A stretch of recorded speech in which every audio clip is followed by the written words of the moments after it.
آئین پاکستان کی موجودگی میں اگر آپ پاکستان میں 3 MP او کے ذریعے لوگوں کو گرفتار کر کے جیلوں میں ڈالیں اور عدالتیں ان کی ضمانت کریں، آپ دوبارہ ان کو جیل میں ڈال دیں، پھر عدالت ضمانت کرے، آپ پھر اس کو جیل میں ڈال دیں، تو الیکشن کے لیے سازگار ماحول کیسے پیدا ہوگا؟ بالکل ایک تو یہ بات ہے۔ بسم اللہ الرحمن الرحیم۔ السلام علیکم ناظرین اکرام، میں ہوں عبدالباسط سواتی اور آپ دیکھ رہے ہیں میرا ڈیجیٹل چینل۔ ناظرین اکرام، پہلے آپ یہ ویڈیو دیکھیے، پھر اس پر ڈیٹیل میں بات کرتے ہیں اور اپنا ری ایکشن دیتے ہیں۔ دوسری بات یہ ہے کہ جب عمران خان صاحب کے دور میں آرمی ایکٹ کے تحت فوجی عدالتیں جو ہیں وہ سویلینز کا ٹرائل کرتی تھی، تو ہم سارے اور انسانی حقوق کی تنظیمیں ہم کہتے تھے یہ نہیں ہونا چاہیے پاکستان میں، خاص طور پہ جب ادریس خٹک صاحب کو سزا دی گئی، حسن عسکری کو سزا دی گئی، تو اب وہی جو آرمی ایکٹ کے تحت بننے والی جو عدالتیں ہیں وہ جب آنے والے دنوں میں سویلینز کے خلاف فیصلے دیں گی تو الیکشن کے لیے جو ماحول ہے میرا خیال ہے کہ وہ سازگار نہیں ہوگا، یہ آپ کو تسلیم کرنا چاہیے۔ ٹھیک، اس ماحول میں مزید کشیدگی پیدا ہوگی۔ ٹھیک، تو یہ ایسے معاملات ہیں کہ یہ انسانی حقوق کی تنظیموں کو اگر آپ بیچ میں لائیں گے تو وہ یہ کہیں گے کہ پہلے آپ الیکشن کے لیے سازگار ماحول اگر بنانا چاہتے ہیں تو یہ جو انسانی حقوق کی خلاف ورزیاں ہیں ان کو ختم کریں۔ اس کے لیے کوئی یہ مشکل کام نہیں ہے، ہو سکتا ہے، میں یہ نہیں کہہ رہا کہ جو 9 مئی میں جو لوگ 9 مئی کے واقعات میں ملوث ہیں آپ ان کو سزا نہ دیں، ان کو بالکل سزا دیں، لیکن سزا دینے کے لیے بہت سے پاکستان میں قوانین ہیں، انسداد دہشت گردی کی عدالتیں ہیں، اور اگر کوئی فوجی عدالت کے ذریعے سزا دے رہا ہے تو ہم روک تو نہیں سکتے، لیکن اگر آپ کہتے ہیں کہ فیئر اینڈ فری الیکشن کروانا ہے پاکستان میں تو اس کے لیے ماحول کو جو سازگار بنانے کی بات ہو رہی ہے تو اس میں یہ جو لاقانونیت ہے، خاص طور پہ 3 MP او کے نام پہ جو لوگ گرفتار کیے جا رہے ہیں اور اگلے دن وہ پریس کانفرنس میں اپنی سیاسی وفاداری تبدیل کرنے کا اعلان کر دیتے ہیں، تو ایسے ماحول میں اگر الیکشن ہو بھی گیا تو اس الیکشن کی کریڈیبلٹی نہیں ہوگی۔ تو اس الیکشن کی کریڈیبلٹی کو مینٹین کرنے کے لیے ضروری ہے کہ پاکستان کو صرف اسی آئین اور قانون کے مطابق چلایا جائے جس پہ پوری قوم کا اتفاق ہے، اور اس کے لیے ہمیں ایک گرینڈ ڈائلاگ واقعی کرنا چاہیے۔ لیکن اگر آپ نے مسئلے کو سمجھنا ہے، بیماری کو سمجھنا ہے، تو پھر اس کی صحیح نشاندہی کرنے کے لیے آپ کو یہ بھی پتہ کرنا پڑے گا کہ 2022 میں جو حکومت آئی اس کو کون لایا، اور اگر 2018 اور 2022 میں جو لانے والے ہیں وہ ایک ہی ہیں تو اب ان سے ہم لڑ تو نہیں سکتے، ان کے سامنے ہاتھ باندھ کے صرف درخواست ہی کر سکتے ہیں کہ بھائی پلیز خدا کے لیے یہ جو ہمارا آئین ہے کچھ اس کا بھی خیال کر لیں۔ تو اگر انہوں نے خیال نہیں کرنا تو پھر خدا نہ خواستہ پھر پاکستان میں کچھ ناگہاں ہونے کو ہے۔ لیکن میں کیونکہ پورے پاکستان میں گھومتا ہوں، نوجوانوں سے میری بڑی انٹریکشن ہوتی ہے، اس لیے میں بڑا پر امید ہوں، میں بڑا آپٹمسٹک ہوں، میں مایوس بالکل بھی نہیں ہوں، اور مجھے یہ یقین ہے کہ بھلے عطاء اللہ قاسمی صاحب جو ہیں شام ہوتے ہی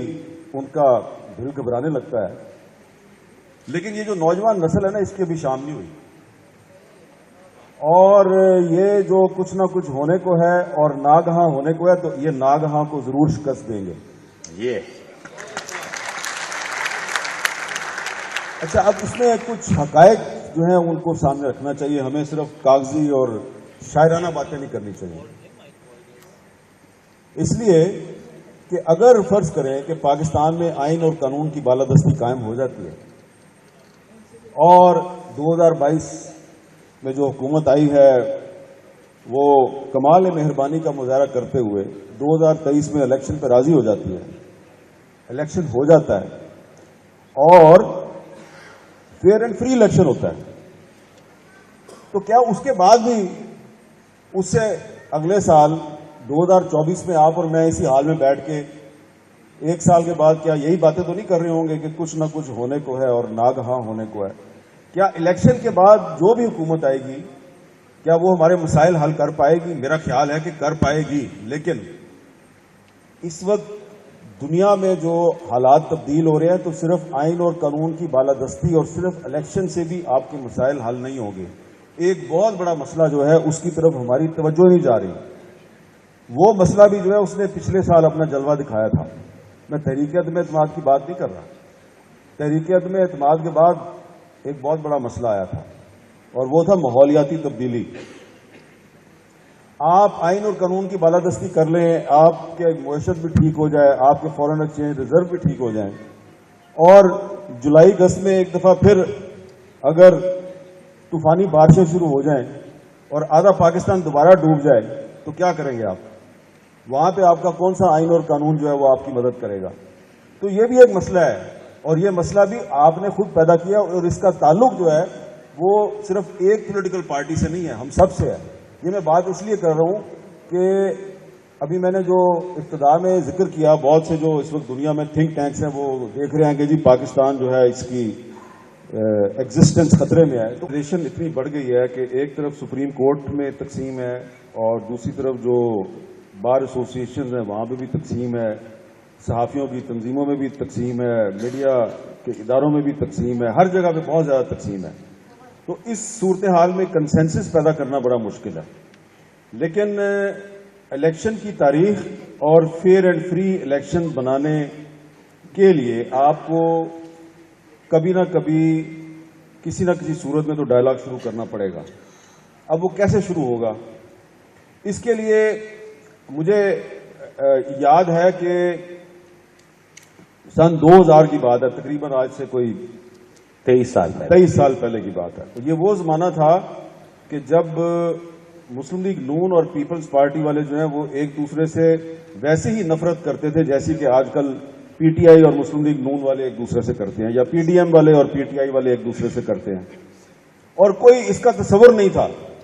کہ پیپلز پارٹی اور مسلم لیگ نون میں کوئی الائنس ہو سکتا ہے. لیکن اس وقت نوابزہ نصر اللہ خان صاحب موجود تھے, اور ان کی کوشش سے اے آر ڈی کی صورت میں ایک الائنس بن گیا, اور پھر وہ جب الائنس بنا تو پھر نواز شریف صاحب کو باہر بھیج دیا گیا. لیکن جو بھی ہے وہ پہلا ایک بریک تھرو تھا پاکستان کے, جو بہت دو بڑے سٹیک ہولڈر تھے جو ایک دوسرے سے نفرت کرتے تھے, انہوں نے ایک دوسرے سے ہاتھ ملایا. اب اگر 2000 اور 2023 آج کی صورتحال کو سامنے رکھیں تو ویسا کوئی الائنس تو ہم بنانے کی بات نہیں کر رہے, ہم صرف یہ کہہ رہے ہیں کہ آپس میں آپ نے ڈائلاگ کرنا ہے نئے الیکشن کی تاریخ پہ. لیکن نئے الیکشن سے پہلے کوئی ماحول کو سازگار بھی تو بنانا نا آپ نے.